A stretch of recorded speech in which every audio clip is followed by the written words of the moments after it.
दोस्तों, मैं doctor Pankaj Anand, senior consultant critical care Fortis hospital. आज बात करूंगा वेंटिलेटर के लिए। वेंटिलेटर क्या होता है, इसका क्या उपयोग है, ये कब लगाया जाता है, ये सारी बातें आज हम जानेंगे। मित्रों, वेंटिलेटर एक मशीन है जो उन स्थितियों में लगाई जाती है जब किसी भी व्यक्ति को सांस लेने में दिक्कत आती है। वेंटिलेटर एक बेसिकली मशीन है जिसके द्वारा हम मरीज के फेफड़ों में एक तरह से आप कह सकते हैं हवा फूंकते हैं।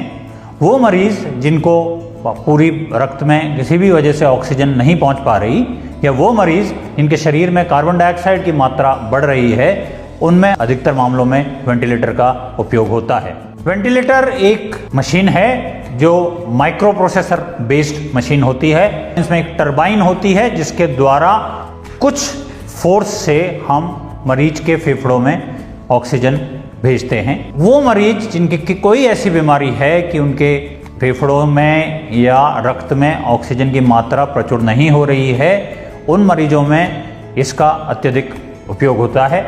नेचुरली ये अधिकतर अस्पतालों में प्रयोग में ली जाती है, काफ़ी एक्सपर्ट गाइडेंस में जो क्रिटिकल केयर स्पेशलिस्ट होते हैं या सीनियर फिजिशियंस होते हैं। इसका प्रयोग काफ़ी एम्बुलेंस में भी होने लगा है। जब एक गंभीर मरीज को घर से या अस्पताल से एक दूसरे अस्पताल में शिफ्ट करना हो, और आजकल वो मरीज जो बड़े लंबे समय तक बीमार हैं, जिनको लंबे समय तक वेंटिलेटर की आवश्यकता है, उनको हम लोग कई बार बहुधा मेडिकल गाइडेंस में घर पे भी वेंटिलेटर का प्रयोग होने लगा है। इसके अलावा वेंटिलेटर का प्रयोग उस दौरान भी होता है जब मरीज किसी भी जटिल सर्जिकल प्रक्रिया में हो और मरीज को बेहोश करना पड़े, और कई बार मरीज के श्वसन तंत्र पे हम नियंत्रण करना चाहते हैं। उन मरीज को भी उस सर्जरी के दौरान वेंटिलेटर पे रखा जाता है। अब एक वेंटिलेटर को मरीज तक जोड़ने के लिए एक उसके श्वसन तंत्र में एक नली डाली जाती है जिसको हमारी भाषा में एंडोट्रैकियल इंट्यूबेशन कहा जाता है। इस एंडोट्रैकियल ट्यूब को फिर हम वेंटिलेटर से कनेक्ट कर देते हैं, और एक क्रिटिकल केयर स्पेशलिस्ट फिर ये तय करता है उस मशीन के द्वारा कि उस मरीज को कितने प्रतिशत ऑक्सीजन ज़रूरत है, कितना प्रेशर पे वो ऑक्सीजन देनी है, कितनी देर उसको इनहेल करना है, कितनी देर एक्सहेल करना है, और इन सब के द्वारा उस मरीज की बीमारी या अवस्था के आधार पर हम ये तय करते हैं कि उसकी वेंटिलेटर सेटिंग्स क्या रखी जाएं और उसको कैसे मैनेज किया जाए। देखिए, मैकेनिकल वेंटिलेशन पे जो इलाज किया जाता है, ये कोई एक बार का इलाज नहीं है, ये एक डायनामिक प्रोसेस है। मरीज की बदलती अवस्था, मरीज की बीमारी की गंभीरता की बदलती स्थिति के आधार पे वेंटिलेटर की सेटिंग्स भी अक्सर बल्कि रोज ही हम बदलते हैं, और हमारा प्रयास ये रहता है कि जल्दी से जल्दी इस मरीज को वेंटिलेटर से निकाला जा सके। फॉर ऑल प्रैक्टिकल पर्पसेस दो तरह से मरीज को वेंटिलेट किया जा सकता है। एक तो जैसे मैंने कहा एंडोट्रैकियल ट्यूब के द्वारा उसकी श्वास नलिका में एंडोट्रैकियल ट्यूब डाल के वेंटिलेटर से कनेक्ट करते हैं। इसको हमारी भाषा में इन्वेजिव वेंटिलेशन कहते हैं। दूसरी तरह का वेंटिलेशन होता है जिसमें मरीज की सांस की नलिका में नली नहीं डाली जाती, बल्कि एक मास्क के द्वारा जो उसके मुंह और नाक पे लगा दिया जाता है, उससे मरीज को ऑक्सीजन दी जाती है और कार्बन डाइऑक्साइड को बाहर निकालने में मदद की जाती है। इस प्रकार के वेंटिलेशन को नॉन इन्वेजिव वेंटिलेशन बोलते हैं। अब प्रश्न उठता है कि किन मरीजों को वेंटिलेटर की आवश्यकता होती है। देखिए, मोटे तौर पर आप मान सकते हैं कि अगर मरीज को किसी भी वजह से प्रॉपर ऑक्सीजन नहीं मिल रही है, या वो अपने आप कार्बन डाइऑक्साइड को बाहर नहीं निकाल पा रहा है, तो उसे वेंटिलेटर की आवश्यकता पड़ सकती है।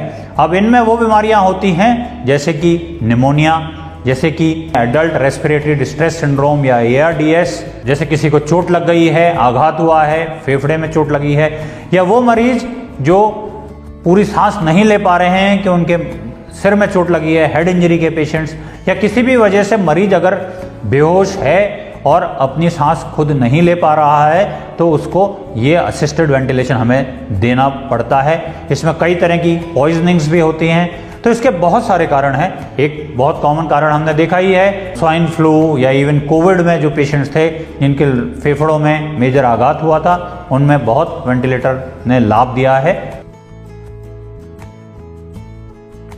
देखिए, वेंटिलेटर एक लाइफ सपोर्टिंग प्रणाली है। ये मरीज की जिंदगी बचाती है। अगर सही समय पे मरीज को वेंटिलेटर लगाया जाए, वेंटिलेटर देने के दौरान उसकी सही तरीके से देखभाल की जाए, तो मैं अपने 10 में से 6 मरीजों को वेंटिलेटर से सकुशल निकाल पाता हूँ। लेकिन वेंटिलेटर की अपनी भी कुछ जटिलताएं हैं। सबसे पहले तो जो नली डालते हैं हम सांस में, जिसको एंडोट्रैकियल इंट्यूबेशन बोलते हैं, उसके लिए एक उच्च स्तर की दक्षता की आवश्यकता होती है। दूसरा, वेंटिलेटर पे ज़्यादा दिन अगर मरीज रहता है तो हरदम रिस्क रहता है कि जो श्वास नलिका उसके मुंह से उसके फेफड़े में जा रही है, तो उसके मुंह में जो बैक्टीरिया हैं, वो बैक्टीरिया बहुधा उस नलिका के द्वारा उसके फेफड़े तक जा सकते हैं और उससे उस मरीज को वेंटिलेटर की वजह से निमोनिया, जिसको हम लोग वेंटिलेटर एसोसिएटेड निमोनिया या वैप बोलते हैं, उसकी संभावनाएं रहती हैं। इसके अलावा अगर वेंटिलेटर को यूज़ करने वाला उसको ढंग से उसको आता नहीं है और अगर वो गलत प्रेशर देता है, तो बहुधा ऐसा भी हो जाता है कि फेफड़े की झिल्ली फट जाती है, जिसको हम लोग न्यूमोथोरैक्स बोलते हैं। वो एक काफ़ी जटिल कॉम्प्लिकेशन है। इसमें अगर तुरंत हम उसका निदान न करें, उसका उपचार न करें, तो मरीज की मृत्यु भी हो सकती है। इसके अलावा कई बार मरीज का ब्लड प्रेशर ऊपर नीचे होता है वेंटिलेशन के प्रोसीजर में। तो मेरा कहने का मतलब ये है कि हालांकि ये एक जीवन रक्षक लाइफ सपोर्टिंग प्रणाली है, लेकिन इसके लिए एक दक्ष चिकित्सक का जो उस प्रणाली में अच्छे से ट्रेंड होना बहुत आवश्यक है वेंटिलेटर यूज करते समय। अब मैं कहूँगा वेंटिलेटर को कैसे हटाते हैं और हटाते वक्त हम लोग क्या सावधानियां बरतते हैं।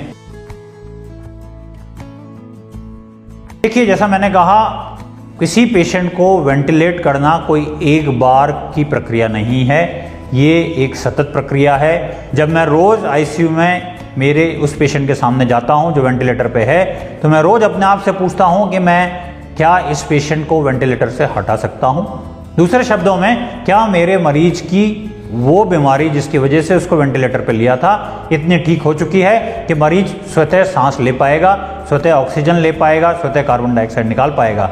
तो हम डेली ये नोट करते हैं, डेली प्रयास करते हैं।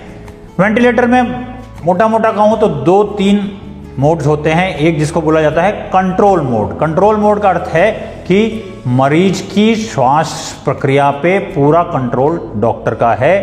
हम डिसाइड करते हैं कि उसको कितनी ऑक्सीजन देनी है, कितना प्रेशर देना है, किस रेट पे देना है। अगर मरीज उस पर सही चलता है तो हम प्रयास करते हैं कि कंट्रोल मोड से हम उसको असिस्ट मोड पे ले जाएं या सपोर्ट मोड पे ले जाएं, जहां मरीज को खुद श्वास लेने की आज़ादी होती है। लेकिन अगर उसकी श्वास पूरी नहीं है, उसमें पूरी उतना प्रेशर नहीं है, उतनी उसमें ऑक्सीजन नहीं है, तो वेंटिलेटर उसको जितनी कमी है उसको पूरा करता है। तो कंट्रोल से फिर हम सपोर्ट पे जाते हैं। धीरे धीरे हम सपोर्ट कम करते जाते हैं और जब मरीज बहुत कम सपोर्ट पे सांस ले पाता है तो हम हल्के से प्रयास करते हैं कि उसका वो सपोर्ट हटाएं और फिर हम देखते हैं कि क्या अब मरीज पूर्णतः अच्छे से सांस ले पा रहा है या नहीं। लेकिन ये सारी प्रक्रियाएं एक आईसीयू में ही होती हैं, जहाँ पेशेंट पे मॉनिटर लगा रहता है, जहाँ डॉक्टर लगातार उस पर नज़र रखता है, ताकि अगर कुछ भी कमी हो, कुछ भी गड़बड़ हो, तो तुरंत उसको टेंड किया जा सके, तुरंत हम उसकी केयर कर सकें।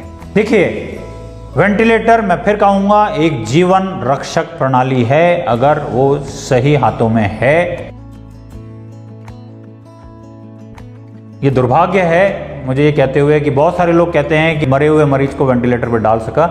मैं इसको भी यहाँ क्लियर करना चाहूँगा, किसी भी मृत्यु व्यक्ति को आप वेंटिलेटर पे ज़्यादा देर नहीं रख सकते, क्योंकि व्यक्ति का शरीर अकड़ जाता है। मैं कितनी भी ऑक्सीजन देता रहूं, मरीज को राइगर मॉर्टिस में चला जाता है। और इसलिए अगर आपको ये लगता है कि कोई चिकित्सक आपको ज़बरदस्ती वेंटिलेटर पे सांसें फूंक के मरे हुए व्यक्ति को भी रख सकता है, तो एक भ्रांति है, इस भ्रांति को न रखें। दोस्तों, उम्मीद करता हूँ कि मेरी ये सारी जानकारी आपके लिए उपयोगी सिद्ध होगी।